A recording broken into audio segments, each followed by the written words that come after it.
Hello, I'm Tony Guida. This is My New York. What a delight to say that Charles Osgood is back with us again. You'll be delighted as well. We'll continue our conversation next.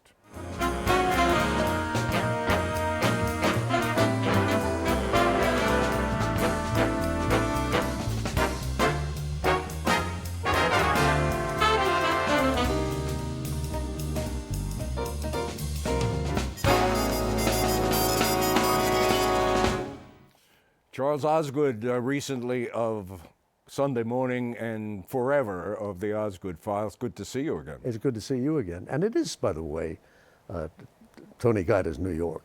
Yes, it is. Because Oh, you've been part of the landscape in New York for a long time. I worked once on a show called Walter Cronkite's Universe, which describes the difference between me we got to get the CUNY boy. I want this to Tony Guida's Universe. Yeah, thank Well, you. it was a science show. Thank you. And he did that when he first stepped down from doing the evening news. In fact, I think that there was a time when he was doing both. And you did pieces for that. I did. In fact, I had a piece on every broadcast. Yeah. Let's talk about radio. And you were, I think I said in the last program that your love of radio came in as a young boy in Baltimore. People should know, our audience should know, you were born in the Bronx, came back to New York after some years in Baltimore. But anyway, let's review. Let's let Charles tell us in a piece from the final CBS Sunday Morning show why radio was so special. The FBI in peace. Radio was my window on the world, a world unto itself, a world more fantastic and more real than the world I saw every day in Baltimore. A fiery horse for the speed of light, a cloud of dust, and a hearty hi-yo silver. The Lone Ranger, Is there anything that you haven't got your finger in? Yes, a wedding ring. A wedding ring. and Edgar Bergen, the only ventriloquist ever to succeed on radio. Shadow knows. I even knew what the Shadow looked like, and he was invisible. Exactly. He was invisible, but you knew what he looked like. That's the essence of radio. And you know, Edgar Bergen was able to throw his voice better on radio, and that's what we all do in radio. We're throwing our voice with the aid of a transmitter or two. Yeah. You say in that little clip that radio was a window on the world, and it opened your world to things that were different. Why did you need a different view at that time? And as a child, I think you were 9.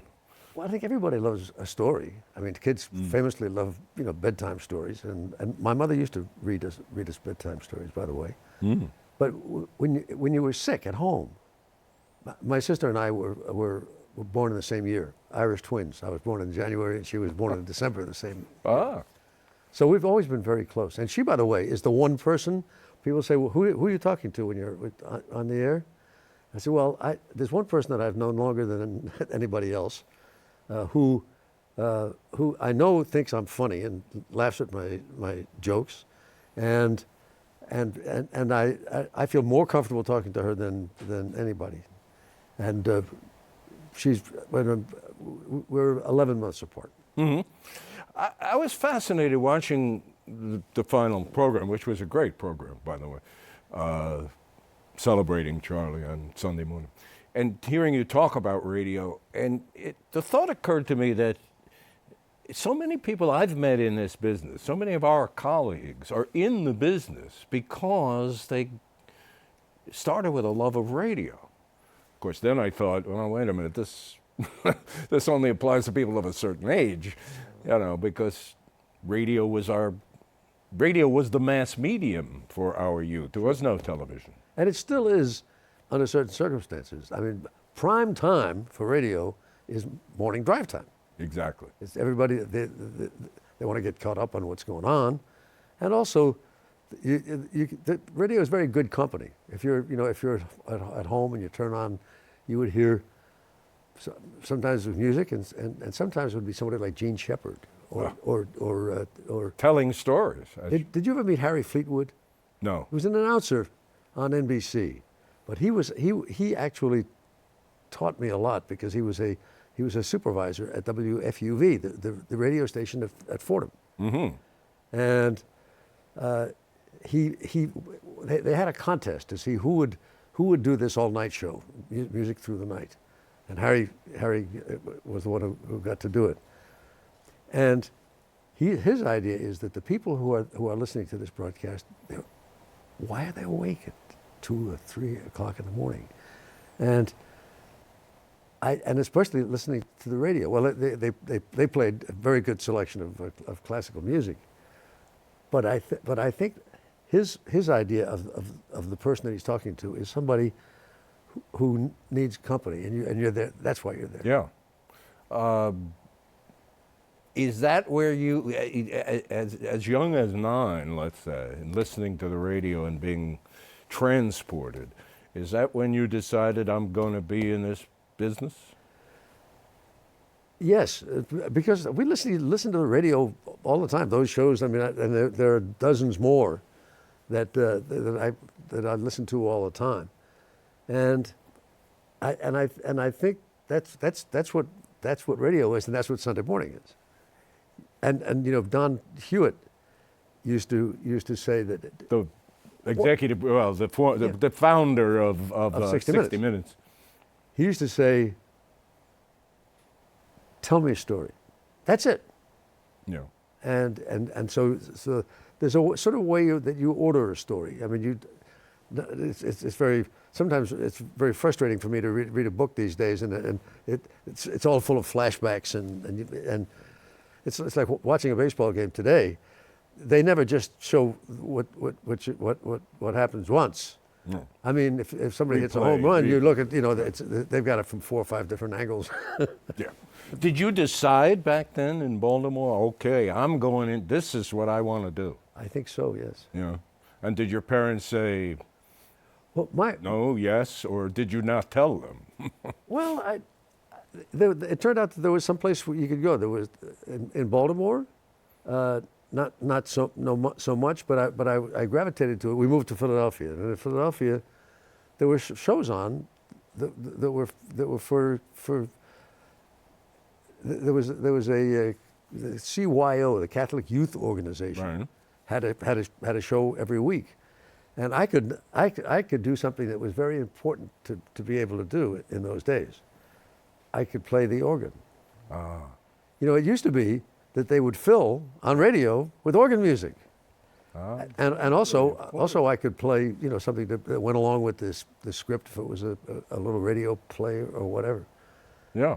Well, we're going to get to Charlie's musical career, and it's quite a career because this man owns a Grammy. I bet you didn't know that. But let's talk about radio. And so you wind up, you come back to New York, and you actually go to Fordham University, and you work on the radio station, WFUV, which, by the way, is one of the finest radio stations you will hear, 90.7 on the FM dial. So you work at WFUV, and this is where you get your early grounding and learn how to do this? Yes, and I had opportunities to. I look back on at one point there was running the station at that time was a Jesuit priest who would eventually become the president of the university, and he said, "We're having Robert Moses come in tomorrow, and I want you to interview him." Wow. I think, whoa, okay. So I hadn't read all the books that had been written about him at that point, but I found. I don't think The Power Broker had even been written. No, then. no, it hadn't. No. So, but you know, he wore a lot of hats. Yeah. He was, you know, Yeah. Parks and. He built this city for better and worse. And Jones Beach. Yes, and I think his idea of getting something done was to just go do it and then let the chips fall where they. How did that interview go? Do you remember? Did you elicit anything out of it? I thought that his story was a fascinating story. I mean, when I heard that he wore a lot of hats, I said, "Did you bring any of your hats with you?" And I hear you wear a lot of hats. No, but I thought he was a fascinating character, and he was able to talk about what he did and what was on his mind. And I think as a college student, he had entered an essay contest that was run by General Motors, Yeah. and he won. Because, I mean, obviously the automobile business loved to hear what you're going to build. You're going to Jones Beach. Yeah. They're building, There's Robert- and there's you're a going to build roads to get there. And roads to get there. And Yeah. and so I think that's when he decided that anyway, whatever was going through his mind fascinated me. Wow. And so I knew that what I was interested in was finding out more about this guy. Sure. And if interviewers would just sometimes stop trying to make themselves the hero of the interview, then I think the people. Well, you really hit the nub of it. If you're interested, which means you're listening, You're listening. and you're not sitting there going, "Oh, what are we going to talk about next? I don't know." You're listening to the person and picking up on what that person says and expanding it, and that's the key to a successful interview.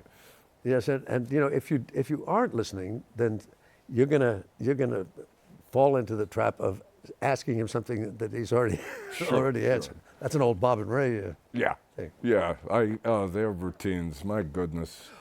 But so I was at Fordham when we were preparing this broadcast. Most of it I hadn't seen until it went on the air. But I did an interview at WFUV, which is now located in the same building, but a different location Right. in the building.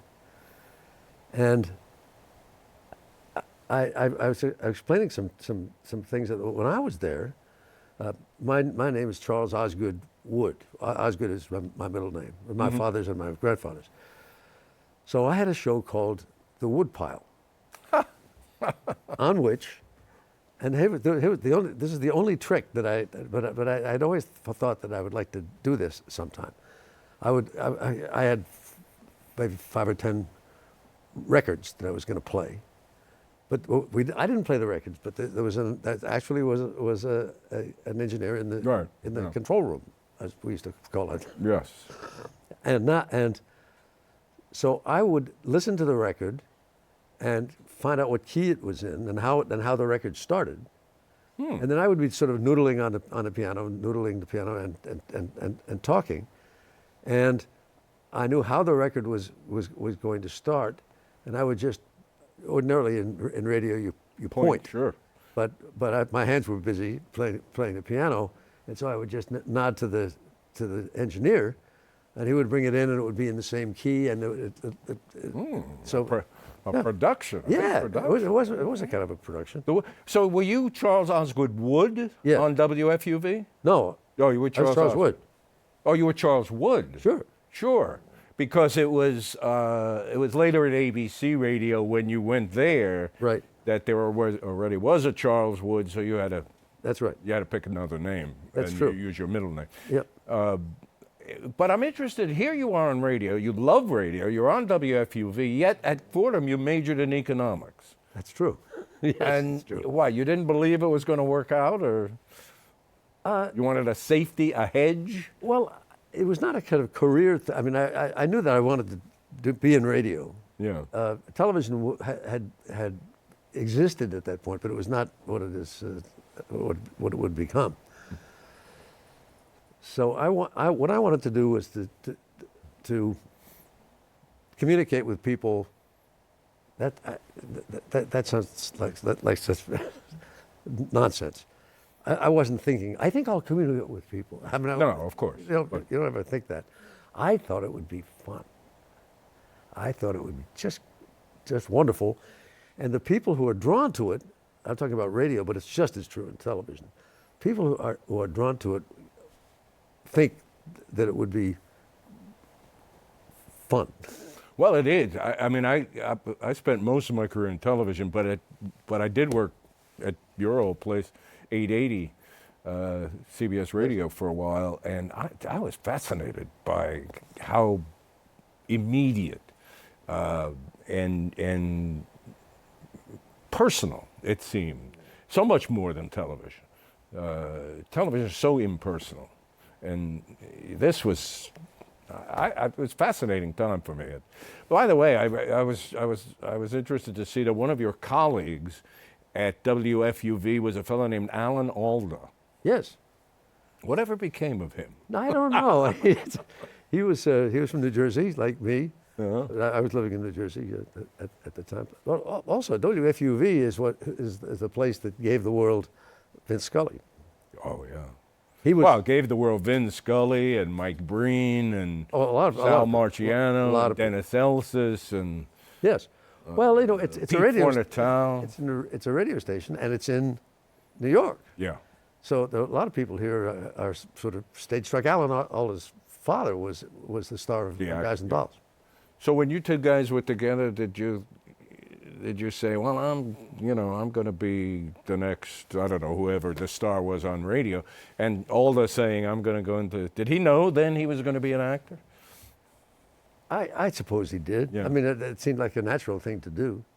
My father was in the textile business, but I knew that I didn't want to be in the textile business. But it turned out that there was a fellow that he used to sell to who worked in a department store and was a buyer, and he said that didn't your son go into radio, and he did. Ernie Simons was his name, and his son is now well known. And he said it's a pretty good racket. Yeah. It is a racket. Well, I should mention to our audience that WFUV has an award, an annual award for excellence in broadcast journalism, and it is named the Charles Osgood Award. And it's a Vince Scully Award too. Okay, and the Vince Scully Award. Yes. I just want to move quickly through some of your other early radio career. You met a fellow named, you went to ABC Radio, met a fellow named Ted Koppel. Yes. And you and he dreamed up a morning show for ABC. Yes, you're right about that. That's not well known, but yes, we thought ABC Television. You guys. no. Yes, that was yeah. We thought because ABC didn't have one. NBC had one, and CBS had one, but they didn't have one. So we thought that would be a good idea, and then the question was, what would we do? So we decided that we would be the behind the scenes power. Oh, really? Not on camera. Well, we would do news blocks. Oh, okay. Because I think that's a sort of traditional thing that you do. You go to Yeah. somebody and he does news. Right. So we would do that. Yeah. Take turns doing it. But we would also be running the show. And so who would be the host? So we thought, talk about original thinking, Dave Garroway, Wow. because he was long in retirement by that time. And right from our office at ABC, he called Dave Garroway and said, you don't know me, but I Really? but a couple of us here, we're working at ABC, and they don't even have a morning television show. Could we come and talk to you about our idea for it? And he told us. I mean, He wasn't bowled over, I guess. Well, he said, you're absolutely right that they need a show, but he said, take my advice. By the way, Ted and I remember this differently, but as the way I remember it, he said, don't suggest me, because that's the only thing that they'll remember is that you thought that I should be brought back from the dead, and he said they'll laugh you out of it. But he was, what a natural he was. Talk about just coming across and being relaxed. Peace. Peace, yes. Oh. But I mean, it was not a big ostentatious thing. It was No. like it was the end of the broadcast, and he would say, "We'll see you tomorrow. Peace." It's ABC's loss that they didn't have Koppel and Osgood on in the morning. Maybe, you never know. But I've always been interested in the behind the scenes thing. Did you know that I was the general manager of the first pay television station in America? Yeah, in Hartford, was Hartford, it? Connecticut. Yeah. Yep. Yeah. I want to jump quickly to the Osgood file. I mean, we were talking a little bit about you on the radio, and of course there is the signature Osgood radio is the Osgood file. And here's a short clip from Sunday Morning about that. Good morning, this is Charles Osgood, News Radio 88. Then in Boats and planes and 1967, helicopters, he joined isn't big enough. WCBS Have to do Radio with the flower in New box. York. Well, today, Mrs. Martin is the proud possessor of a plant that towers like Jack's beanstalk, looks like a tomato plant, and is nicknamed Fred.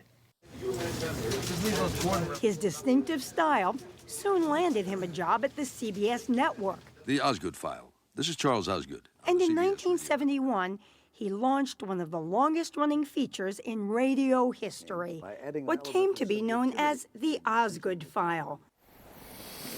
Yeah, and still running, It's still going on. still very healthy. 4 times a morning on Yeah. CBS, the CBS network. Right. People say, is that the same broadcast that you do 4 times? No. No. Can you put into a short description, what is the Osgood file? I mean, what are you looking for? What are you trying to do that? I'm looking for something in the news, on the wires, or that I've seen somewhere else that it fascinated me. I had been told, for example, that the IRS in describing different categories Yes. was looking for, and they gave it a title, which was persons of opposite sex sharing living quarters. Postal Q. And that became Postal Q. And in fact, they had they put it in parentheses. Yeah. And this is what the government does. they like things that are like that. Anyway, so Postal Q became an Osgood file, and I put it in a poem, and I put the poem in a book, and it became the title of the book. And I'm so glad you brought it up, because here's the poem. There's nothing that I wouldn't do if you would be my Postal Q. You live with me and I with you, and you will be my Postal Q. I'll be your friend and so much more. That's what a Postal Q is for. Postal Q. POSSLQ, people of Opposite sex. opposite sex sharing living quarters. Which is why it's not popular today, is because people say, why of opposite sex? Right. Now we have same-sex marriages, and it's just not considered. An IRS acronym led to a wonderful poem and a book. One of your 6 or 7 books, another one that I love the title of is Nothing Could Be Finer Than a Crisis That Is Minor in the Morning. And you've just charmed us over the years with I call them feature stories, and just lovely vignettes about so many facets of the American life. The Osgood file, by the way, has won 2 Peabody Awards. At least 2. Yeah, I think it's a couple of them. Yeah. But they do that by the show. Ah, okay. So that if you want, just because you won before doesn't mean that you can't win again. The only award that I've gotten that is exclusive, you can only give it to one person, and only once. So if you're hanging around in this business long enough, you will get the Paul White Award. Well, I don't think it's just hanging around long enough. I think it's quality. I'd be remiss if we didn't at least touch upon Charles Osgood, musician. Let's look at a piece that kind of sums it up from Sunday Morning. For the past 22 years, Sunday Morning hasn't needed a house band. You know the song? You are my sunshine, my only sunshine. We had Charlie. He was his own accompanist. Even in his office, you could catch Charlie at the keyboards. Do you ever think of a musical career? I'm not good enough. I've always said that. Yes, one of the things about being in broadcasting is that you get to do things that you don't do well enough to make a living from. Well, it's delightful to see you do all these things on television. I'm glad you got the chance so that we get the chance to see him. There's another a little bit more extension of the story. Let's go back to it. Charlie and music. My sunshine, my only soul. As host of Sunday Morning, Charlie was able to explore his wildest musical fantasies. He performed at the Grand Ole Opry and played banjo with the Boston Pops. He played the organ at Yankee Stadium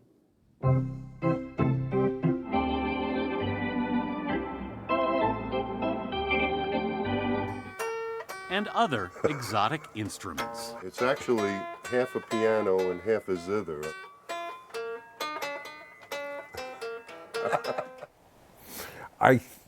That's so good. I hear you own 3 Steinway grands. Yes.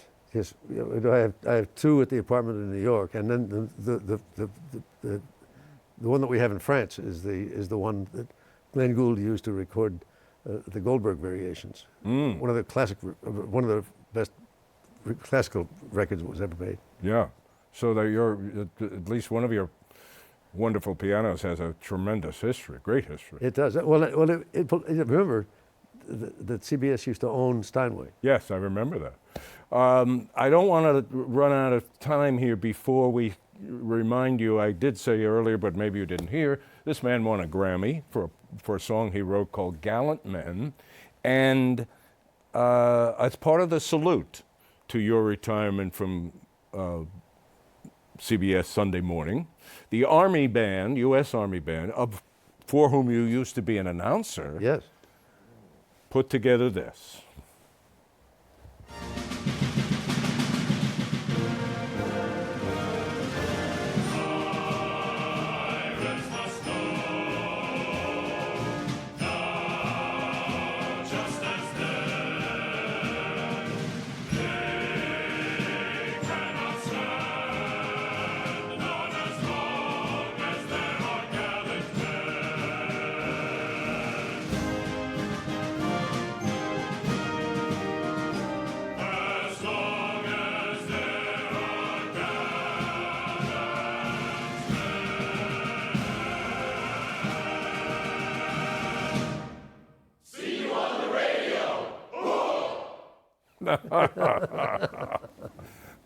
Yes, we will. I am so delighted we can still see you on the radio and will for years and years.